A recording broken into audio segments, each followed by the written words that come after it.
When I was at King Edward VII Comprehensive, it was the last day before the Easter holidays, and in the afternoon, after the dinner break, we all had to gather for assembly in the big hall, and it was prize giving time.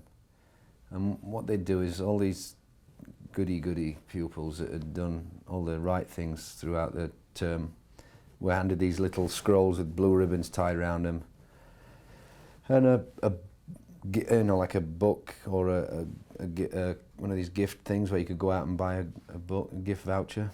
And I was sat on the front row with a friend I'd known for a long time who was a particularly funny guy, and just his laughing would make you laugh, which enhanced what I will tell you in a minute even more. But the headmaster and the deputy head were there in their back capes, in the square hat with a spider dangling off it, all that kind of thing. Except the deputy head, Mr. Jackson, who was bald and didn't have one of these on, but he had the big black cape on. And they were reading out these prize winners in groups of 3, and they'd come up and we'd all clap, and they'd go off with their thing, up one side, along the stage, down the other. You've seen it before, you know. And about 15 minutes into it, all of a sudden there was this like minor, not explosion, it was sort of like a, and what happened was right above the stage there was like a gridding, and somebody had been up previous few hours and they'd set up, this is like actually quite intricate, I need to go into vast detail here, a shoebox, okay, balanced over a wooden beam, so it would have fallen had it not been tied by a piece of string tied over here. And inside this shoebox was a bag of flour that had been slit with a razor blade.